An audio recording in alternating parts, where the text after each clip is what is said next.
우리 오늘 읽은 본문을 보면요, 사도 바울의 이야기입니다. 여러분, 사도 바울은 어떤 사람인지 아시죠? 기독교 역사상 정말 위대한 인물입니다. 이분이 쓴 우리가 가지고 있는 신약 성경의 27권 중에 바울이 서신서가 14권입니다. 그리고 바울은요, 선교사로서 정말 서아시아 유럽을 다니면서 복음을 많이 전했던 사람, 정말 바울은 많은 일을 했고 교훈을 남겼던 대사도였습니다. 그럼에도 불구하고요, 바울은 개인적으로 보면 굉장히 고뇌가 많았고 참 힘들었던 사람, 고통이 많았던 사람이었습니다. 특별히 사도 바울 하면 우리 머리에 제일 먼저 떠오르는 한 가지가 있습니다. 사도 바울 그러면 육체의 가시, 다 이게 먼저 떠오르는 거예요. 우리 고린도후서 12장 7절, 고린도후서 12장 7절 같이 한번 읽어보십시다. 여러 계시를 받은 것이 지극히 크므로 너무 자만하지 않게 하시려고 내 육체의 가시 곧 사단의 사자를 주셨으니 이는 나를 쳐서 너무 자만하지 않게 하려 하십니다. 자, 뭐라고요? 육체의 가시 곧 사단의 사자를 주셨으니 그랬습니다. 여러분, 여기서 가시라는 게 뭡니까? 사람을 고문하거나 또 찌르기 위해서 사용하는 날카로운 나무 막대기입니다. 그런데 본문에서는 이 가시는 뭐냐 하면 이 고통과 괴로움을 주는 어떤 육체적인 병을 의미를 합니다. 육체적인 병을 의미를 합니다. 자, 여러분, 성경에는요, 바울에게 고통을 주는 육체의 가시가 구체적으로 무슨 병인지 기록은 되어 있지 않습니다. 그러나 학자들은 거기에 바울의 어떤 눈에 병이 것이다. 또 바울의 이 또 병이 또 하나 있습니다. 뭐냐 하면 이 강대상에 있어서 말씀을 전하다가 갑자기 확 넘어져가지고 막 거품을 붓는 뭐 이런 병도 또 있는 거예요. 그러니까 무슨 병인지 기록은 안 되어 있습니다만은 하여튼 바울에게는 그런 병이 있었습니다. 그래서 여기 육체에 가시고 사탄의 사자라고 하는 것을 보면 정말 바울 자신이 견디기 어렵고 힘든 고통스러운 것이 바로 사도 바울의 육체에 가시인 것입니다. 그래서 바울은요, 육체의 가시 때문에 하나님 앞에 기도를 정말 많이 했습니다. 우리 고린도후서 12장 8절 같이 읽어보십시다. 이것이 자, 여기서 3번 주께 간구하였더니 그랬는데 이 3번은요, 하나, 둘, 셋이 아닙니다. 이것은 하나, 둘, 셋이 아니고 경건한 유대인은 한번 작정하고 기도할 때마다 40일을 기도합니다. 그래서 바울은 자기 육체의 병이 고쳐지기를 40일 동안을 금식 기도하면서 3번이나 한 거예요. 3번이나 하나님 앞에 몸의 가시를 좀 제거해달라고 기도했지만 정말 처절하게 몸부림치면서 하나님 앞에 기도했지만 근데 가시는 빠져나오지 않습니다. 대신에 하나님께서 주시는 응답이 있습니다. 고린도후서 12장 9절입니다. 같이 읽어보십시다. 나에게 이르시기를 내 은혜가 내게 족하도다. 이는 내 능력이 약한 데서 온전하여 짐이라 하신지라.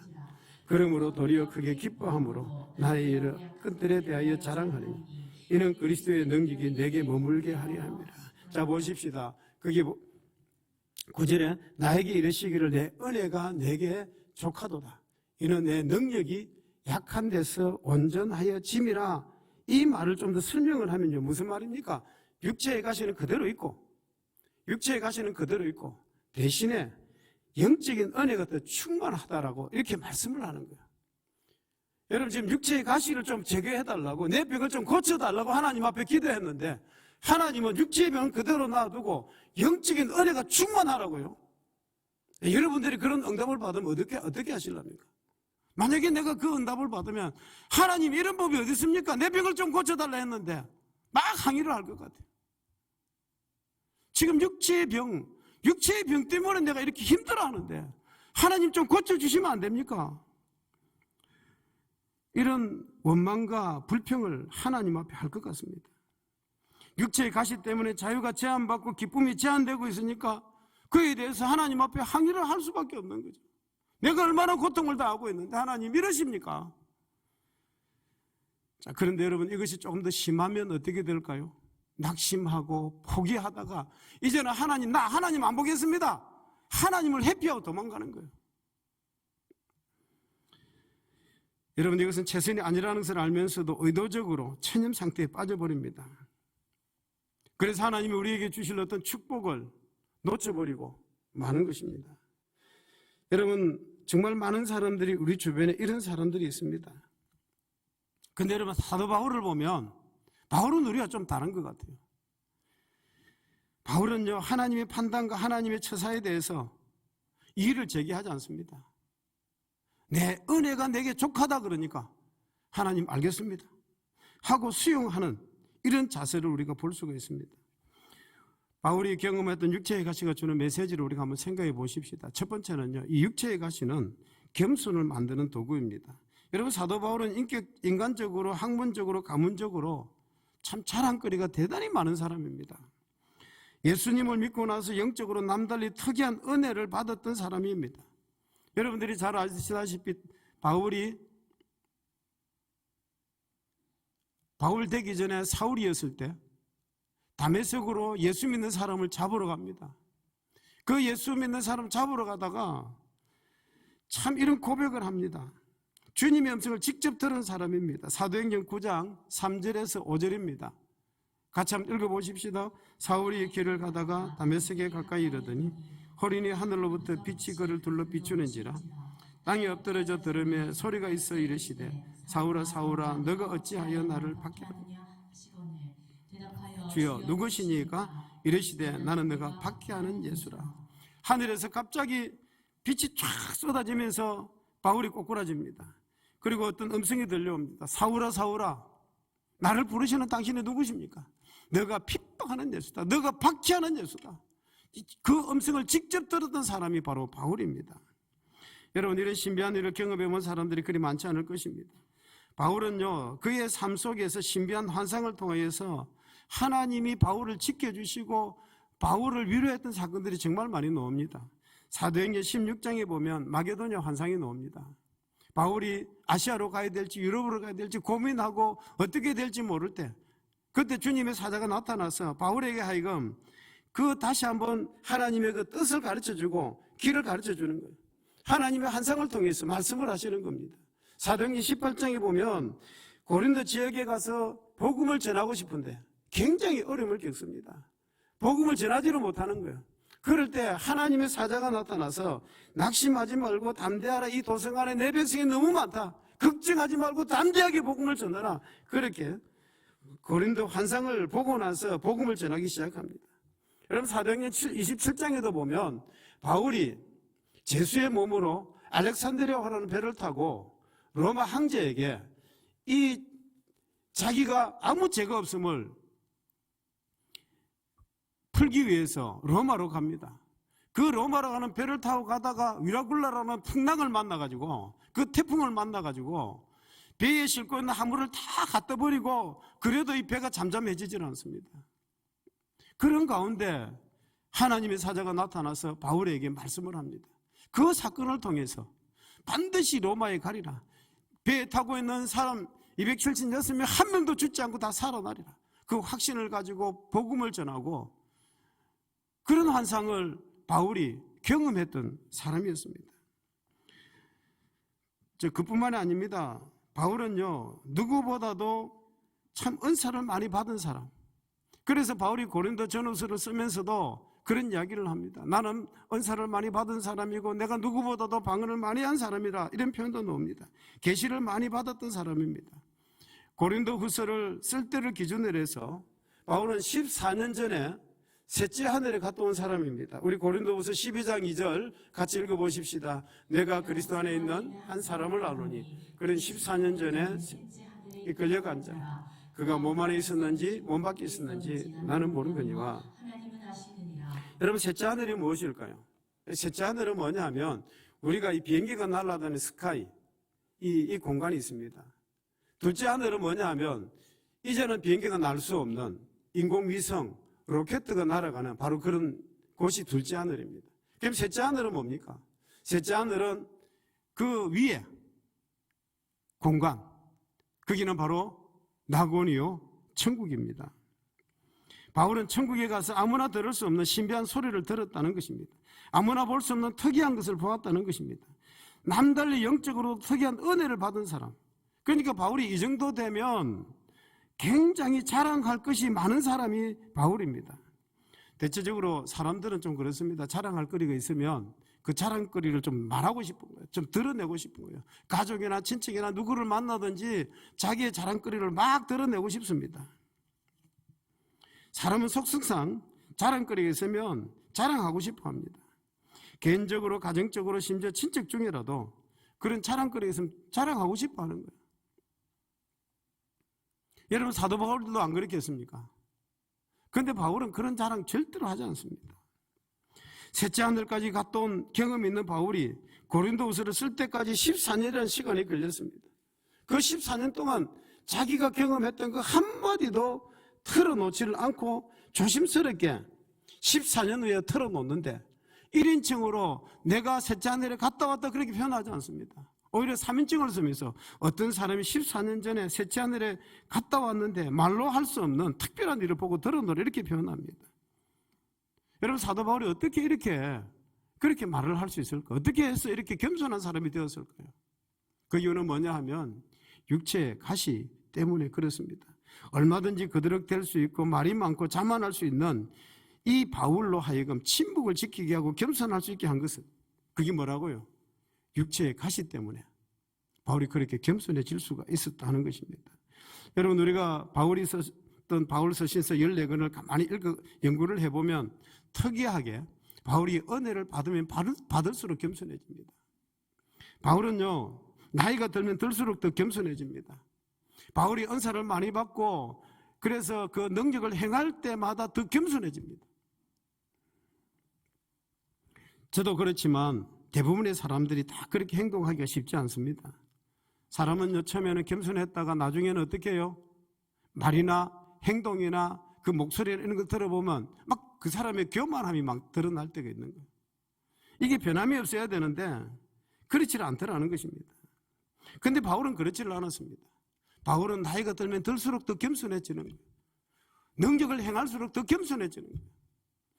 우리 고린도전서 15장 9절 같이 읽어보십시다. 같이 읽습니다. 나는 사도 중에 가장 작은 자라. 나는 하나님의 교회를 박해하였으므로 사도라 칭함받기를 감당하지 못할 자니라. 나는 사도 중에 가장 작은 자라. 이 사도는요, 목사라고 생각하시면 됩니다. 자기를 목사 중에 목사급에 두면서 뭐라고 합니까? 가장 작은 자라 이렇게 자기를 표현합니다. 에베소서 3장 8절 보십시다. 에베소서 3장 8절 같이 읽어봅니다. 모든 성도 중에 지극히 작은 자보다 더 작은 나에게 이 은혜를 주신 것은 측량할 수 없는 그리스도의 풍성함을 이방인에게 전하게 하시고. 자, 여기는 보면 뭐라고 합니까? 모든 성도 중에 지극히 작은 자라. 자기를 성도로 두면서, 그런데 그 성도 중에도 내가 지극히 작은 자다 이렇게 표현을 합니다. 그러다가 바울의 마지막 작품인 인생의 항원기에서는 이 디모데 전후서가 있습니다. 그런데 디모데 전서 1장 15절에 보면 바울이 뭐라고 하느냐면 나는 죄인 중에 개수다 이렇게 말을 합니다. 나는 죄인 중에 개수다 이렇게 자기를 죄인에다 놓고 그렇게 표현을 합니다. 나는 죄인 중에 개수다, 최악질의 개수다, 자기를 그렇게 표현합니다. 여러분, 바울은요, 은혜를 받으면 받을수록 더 겸손해지고 능력을 행할수록 더 겸손해지고 내려가고 또 내려가고 또 내려가는 바울의 이 겸손이 어디에서 왔다고 생각을 합니까? 그것은 육체의 가시 때문에 그렇게 겸손해질 수밖에 없었습니다. 여러분, 돌이켜보면 여러분이나 저나 다 가시가 있습니다. 육체의 가시가 있습니다. 저도 남달리 가시가 있는 사람으로 이 가시 때문에 이 정도 유지할 수가 있는 것입니다. 하나님은 남 모르는 가시를 저와 여러분에게 다 주셨습니다. 많은 사람은 이 가시가 자기만의 가시라고 생각합니다만은, 그런데 우리 모두에게 이 가시가 다 있습니다. 그게 정도의 차이가 있을 망정 가시가 없는 사람은 없습니다. 그런데 어떤 사람은 자기만의 가시라고 생각합니다. 하나님 왜 나에게만 이런 가시를 주셔가지고 나를 고통스럽게 합니까? 그렇게 생각하는 사람들이 있는데 그렇지 않습니다. 하나님은요, 아주 교만한 사람은 아주 강한 육체의 가시를 심어놔서 그렇게 해서 하나님 또 훈련시키시는 거예요. 가시가 없는 사람은 없습니다. 다 있습니다. 인간은요, 살아가면서 평범한 문제들에 대해서도 쉽게 영향을 받습니다. 우리가 살아가면서 가장 가까이 있는 형제, 자매, 친척들, 그런데 평소에는 좋은 것 같은데 어떤 때는 이 사람들이 나에게 가시가 되는 거예요. 나를 더 힘들게 할 때가 얼마나 많습니까? 정말입니다. 자, 그래서 어떤 사람은 이런 생각을 합니다. 고통 없이 살 수 없을까? 살아가면서 정말 고통 없이 살 수 없을까? 방법이 있습니다. 고통 없이 살아갈 수 있는 방법이 있습니다. 그게 뭐냐 하면 내 이 IQ를 동물이나 유아처럼 아주 낮추는 거예요. 아니면 내가 아예 정신병이 들어서 정신병자로 살아가는 거예요. 그러면 내가 아무리 고통을 느끼고 다른 사람이 나를 욕해도 그런 걸 못 느끼니까 내가 편안하게 살아갈 수 있는 거예요. 근데 여러분, 그게 정말 하나님이 원하시는 삶일까요? 그런 삶이 정말 가족들이 원하는 삶일까요? 아닙니다, 여러분. 그건 아니에요. 정말입니다. 하나님은요, 육체의 가시가 있으면 나에게 왜 그런 가시가 있을까? 내게 왜 이런 아픔이 있을까? 이런 걸 좀 빨리 깨닫기를 원하시는 거예요. 그리고 그 가시가 있는 그 원인을 알았으면 빨리 방향 전환을 하기를 원하시는 것입니다. 이 육체의 가시를 통해 하나님이 주려고 하는 교훈을 붙잡아야만 되는 것입니다. 그럴 때에 우리가 승리하는 삶을 살 수 있고 창조적인 삶을 살 수가 있는 것입니다. 여러분, 바닷가에 한번 나가서 한번 보십시오. 파도가 막 치는 그 바위들은요, 어떻느냐? 반질반질합니다. 반질반질합니다. 파도에 그 모진 부분들이 다 깎여 있는 거예요. 그런데 바닷가에 있는 바위라도 파도에 안 부딪히는 바위는요, 모서리가 아주 날카롭게 그렇게 그대로 있습니다. 그래서 여러분, 육체의 가시를 통해서 이런 모양 저런 모양으로 엎치고 덮치고 그렇게 해서 그러다 보니까 어떻게 됩니까? 사도 바울처럼 내려가고 겸손해지는 거예요. 우리의 인격이 겸손해지고 우리가 온유한 그런 인격의 사람들이 되는 것입니다. 하나님은 우리에게 많은 은혜를 부어주셔서 능력 있는 자가 되기를 원하십니다. 그런데 하나님은 어떤 사람을 통해서 그런 어떤 능력을 부어주시기를 원하실까요? 겸손한 사람. 그런 겸손한 사람을 통해서 하나님은 능력을 부어주시기를 원하십니다. 여러분, 겸손은 저절로 만들어지는 것이 아닙니다. 뭘로 통해서? 육체의 가시를 통해서 그렇게 만들어지는 것입니다. 두 번째는요, 육체의 가시는 하나님의 능력을 담는 그런 그릇이 됩니다. 우리 하나님은 어떤 분이십니까? 하나님은 무한한 능력자이십니다. 그 무한한 능력을 하나님은요, 우리에게 부어주시기를 원하십니다. 하나님의 능력을 부어주시기 위해서 우리가 약해지는 것을 허락하시는 거예요. 우리 고린도 후서 12장 9절 10절 같이 읽어보십시다. 나에게 이르시기를 온전하여 짐이라 하신지라. 그러므로 도리어 크게 기뻐함으로 나의 여러 약한 것들에 대하여 자랑하리니 이는 그리스도의 능력이 내게 머물게 하려 함이라. 그러므로 내가 그리스도를 위하여 약한 것들과 능력과 궁핍과 박해와 공고를 기뻐하노니 이는 내가 약한 것들에 강함이니라. 아멘. 우리 9절에 보십시다. 9절에 보시면 내 능력이 약한 데서 온전하여 짐이라 그랬습니다. 내 능력이 약한 데서 온전하여 짐이라 하신지라. 10절요. 10절, 2장 10절 그 하반절에 이는 내가 약한 그때에 강함이라. 내가 약할 그때에 강함이라. 이렇게 말씀을 하십니다. 여러분, 우리가 살아가면서 내가 자신만만하고 내 힘에 내 능력으로 할 수 있다 생각될 때 그때는 하나님의 도우심이 없습니다. 여러분, 모세를 보십시오. 모세가 40세 될 때까지 그 애굽의 궁전에 살면서 뭐든지 할 수 있었습니다. 그때는 하나님이 어떤 도움도 주시지 않았습니다. 그대로 내버려 두었습니다. 자, 그런데 그 후에 인간의 한계와 자신의 연약함을 절실하게 체험하면서 나는 정말 아무것도 아니다. 하나님이 도와주시지 않으면 아무것도 할 수 없다. 그걸 느끼고 깨달았을 때 그때 나이가 몇 살입니까? 80세였어요. 80세. 그때 하나님의 능력이 거기에 함께하는 것입니다. 스스로 약하다고 인정하는 것, 그것이 어떻게 가능합니까? 육체의 가시로. 육체의 가시 때문에 이게 되는 거예요. 여러분, 우리가 이 마이크 한 개를 만들어도 쇳덩어리 가지고 그냥 만들 수 있는 게 아닙니다. 그 쇳덩어리를 용광로에 넣어서 불로 불거이 달구어 가지고 이거를 망치로 두들기고 해서 이 마이크를 만들어내는 거예요. 여러분이 컵을 한 개 만들어도 진흙이 그냥 굳어 있을 때 만드는 거 아닙니다. 진흙이 물기가 있고 촉촉할 때, 그때 그거를 이 토기장이가 기술적으로 예술적으로 이걸 만들어내는 거예요. 그냥 만들어지는 게 아닙니다. 마찬가지입니다. 하나님은 우리가 겸손한 마음을 가져야 하나님의 능력이 나타나고 하나님이 하실 일들을 우리를 통해서 하나님이 이루어 가시는 거예요. 제가 아는 어떤 분이요, 시력이 정말 안 좋았습니다. 정말 안 좋았는데 그러다가 정말 이게 실명이 와버린 거예요. 아무것도 볼 수가 없습니다. 늘 하나님 앞에 하는 기도가 뭐냐면, 하나님, 내 눈 좀 보게 해주십시오. 하나님 내 눈 좀 잘 보게 해주십시오. 이게 늘 기도였습니다. 불가능해 하나님 가능케 하실 수 있지 않습니까? 무에서 유를 창조하신 하나님, 하나님의 능력이 나에게 좀 있게 해달라고 늘 그런 기도를 드렸습니다. 그런데 어느 날 보니까 이 기도 제목이 바뀌어져 버렸습니다. 하나님, 이제는 내가 눈이 멀었지만 눈 떴을 때 하지 못했던 일들을 내가 보지 못할 때 할 수 있도록 하나님 제게 능력 주시옵소서. 기도가 바뀐 거예요. 전에는 늘 눈 뜨게 해달라고 기도하다가 이제는 내가 볼 수 없으니까 내가 볼 때에 내가 하지 못했던 일들을 이제는 내가 할 수 있게 해달라고 그렇게 기도를 드린 것입니다. 우리 몸에 가시가 뽑아지는 것만이 최상은 아닙니다. 있는 그 상태 속에서 겸손한 가운데 하나님의 능력이 임하여서 새롭게 상황과 문제를 이겨나갈 수 있도록 새로운 능력과 사람으로 변화되는, 이거 여러분이 축복입니다. 여러분, 우리가 그 소금 아시죠? 소금은 염소와 나트륨이 합친 것입니다. 염화나트륨이라고 그럽니다. 염소와 나트륨이 합쳐져서 우리가 필요로 하는 소금이 만들어집니다. 그런데 이 염소와 나트륨은 나쁜 거예요. 좋은 거 아닙니다. 그런데 이 염소와 이 나쁜 것들이 적당하게 합해지니까 우리에게 꼭 필요한 소금이 되는 것입니다. 여러분, 마찬가지입니다. 육체의 가시가 좋다고 할 사람이 누가 있겠습니까?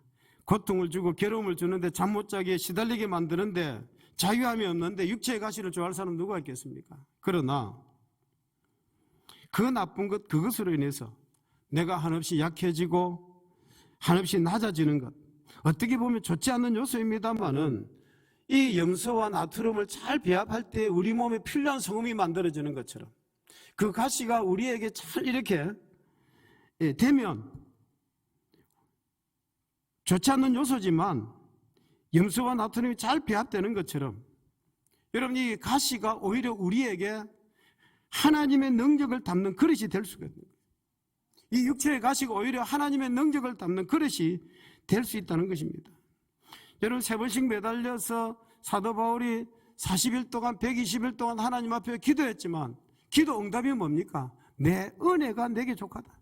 육체의 질병은 그대로 있으면서 영적으로 내게 하나님의 은혜가 족하다는 거예요. 그래놓고는 아무 설명도 없어요. 하나님이 그럼 그 다음에 무슨 말씀을 해주셔야 안 됩니까? 말씀이 없는 거예요. 여러분, 우리는요 하나님의 어떤 설명으로 사는 사람 아닙니다. 하나님이 이 말씀에 대해서 설명을 좀 해주셔야 안 됩니까? 설명을 듣고 사는 사람이 아니고 하나님의 약속의 말씀 붙들고 사는 사람입니다. 하나님께서 내 은혜가 족하다 그렇게 말씀하시면 아멘 하고 그냥 받아들이고, 환경과 육체의 가시에 대해서 우리가 부정적으로 비판하지 말고 긍정적으로 그냥 받아들이는 삶, 그럴 때에 하나님의 능력이 우리 가운데 함께 하시는 겁니다. 세 번째로요, 이 육체의 가시는 기도하게 합니다. 사도 바울은 평상시에도 기도를 많이 했던 사람입니다. 특별히 사도 바울의 저서를 봐도 기도에 대해서 이야기를 참 많이 합니다. 더구나 바울은 자신의 병 때문에 3번 기도했다는 구절을 주목하셔야 됩니다. 물론 자기가 요구하는 대로 응답은 안 되었지만, 그런데 내 은혜가 내게 족하다라는 그 말 속에 하나님의 사랑과 하나님의 섭리를 깨닫게 되는 것입니다. 오히려 기도함으로 자신이 생각했던 것이 응답되지 않았지만 그것은 하나님의 어떤 채찍이 아니라 하나님의 사랑의 흔적이라는 것을 바울이 깨닫게 되는 것입니다. 여러분, 탕자 이야기 잘 아실 겁니다. 탕자는요 고집도 세고 아버지한테 재산 달라 그러니까 안 주면 막 대들고 교만하고, 그 당시로 봐서는 정말 어쩌면 좀 생각이 앞서가는 그런 사람이었습니다. 그래서 상속 재산을 먼저 챙겨서 출세를 꿈꾸면서 세상에 나가서 한번 잘 살아보리라, 성공하리라 그러면서 나갔던 사람이었습니다. 그런데 그가 그 재산을 가져가서 결국은 허랑방탕하고 나중에는 아무 친구도 도와주지 않습니다. 그래서 돼지 치는 우리에 가서 돼지가 먹는 지엄 열매로 배를 채우는 그런 환경에까지 떨어집니다. 그런 그가 그 상 속에서 비로소 부르짖는 것이 뭡니까? 하나님 앞에 부르짖는 거죠. 하나님 앞에 다시금 기도하기 시작합니다. 그 부르짖는 내용이 이렇습니다. 누가복음 15장 18절에서 19절에 나옵니다. 같이 읽어보십시다. 내가 일어나 아버지께 가서 이르기를 아버지, 내가 하늘과 아버지께 죄를 지었사오니 지금부터는 아버지의 아들이라 일컬음을 당하지 못하겠나이다. 나를 품꾼의 하나로 보소서 하리라 하고. 아멘. 내가 일어나 아버지께 가서 이르기를, 아버지한테 그렇게 기도하겠다는 것입니다. 얼마나 겸손한 기도입니까? 사람이 이렇게 바뀌었습니다. 여러분이 탕자가 이렇게 바뀐 이유가 뭘까요? 탕자가 바뀐 이유가 뭘까요? 결국은 육체의 가시 때문입니다. 사업회가 실패하고 뭐 친구들 다 도망가고 그렇게 뭐 죽기 살기로 같이 하겠다는 친구 다 떠나가고 이제는 돼지 우리에 지엄 열매로 배를 채워야 되는 그 상황까지 이러니까 결국 하나님을 찾게 되는 거죠. 자, 여러분, 그런 상황에서 기도가 나왔고 이런 기도로 탕자가 회복되는 역사를 우리가 보게 되는 것입니다. 여러분, 우리가 육체의 가시 때문에 울거나 육체의 가시 때문에 한숨을 쉬는 그런 모습으로 우리가 살아가서는 아니 됩니다. 그럼 어떻게 해요? 우리가 그런 육체의 가시가 있으면 하나님 앞에 더 적극적으로 나아가서 부르짖어 기도하는 여러분들이 되셔야 됩니다. 우리가 하나님 앞에 나와서 부르짖어 기도할 때에 전화위복에 하나님께서 여러분의 인생을 바꾸어 주실 줄로 믿습니다. 가시 때문에 살 의욕을 잃고 있는 분 계십니까? 살 맛을 잃어버린 분이 계십니까? 여러분, 하나님 앞에 나와서 기도하십시다. 부르짖어 기도하십시다. 하나님의 놀랍고 신비한 기적들이 나타날 것입니다. 여러분, 진주 아시죠? 진주는 왜 나옵니까? 조개살에 모래가 하나 들어갔는데 그 모래가 조개를 얼마나 아프게 하는지 모릅니다. 너무 아프기 때문에 그래서 조개가 그 액을 뿜어내는 거예요. 액을 뿜어내어서 그 아픈 것을 이렇게 만든 것이 뭐냐? 진주예요. 진주. 그 시간이 얼마나 긴지 모릅니다. 그 고통이 얼마나 긴지 모릅니다. 자, 그런데 여러분, 그런 어떤 육체의 가시가 있음으로 인해서 그 진액을 쏟는 부르짖음이 우리에게 필요하다는 것입니다. 조개가 그 액을 뿜어내는 것처럼 우리에게 육체의 가시가 있을 때 우리의 진액을 뽑아내듯이 하나님 앞에 부르짖어 기도할 때에 하나님께서 우리를 쓸모있는 새로운 모양으로 그런 사람으로 바꾸어 주실 것입니다. 여러분, 사람은요 다 가시 있습니다. 그 가시는요 자기 어떤 성격과 습성과 기질과 뭐 외부로부터는 모든 이런 것들이 다 있습니다. 모두가 이런 가시 때문에 고통을 당하고 그래서 사람이 살아가면서 뭐랍니까? 아, 인생은 정말 괴롭다고 힘들다고 다 그렇게 말을 합니다. 인생을 즐겁다고 아까 뭐 아모르 파티 뭐 그랬는데 인생을 즐겁다고 말하는 사람 별로 없습니다. 자, 그런데 여러분, 그리스도인은요 육체적인 가시로 고통을 당하지만 그러나 예수 그리스도가 계시기 때문에 행복한 사람이에요. 예수 그리스도가 계시기 때문에 우리의 신앙이 성장하고 성숙하는 것입니다. 그래서 여러분, 어떤 모양의 가시든지 간에 낙심하지 말고 부르짖음으로 더욱 성화된 신앙의 인격, 그런 성도님들 되시기를 주의 이름으로 축복합니다.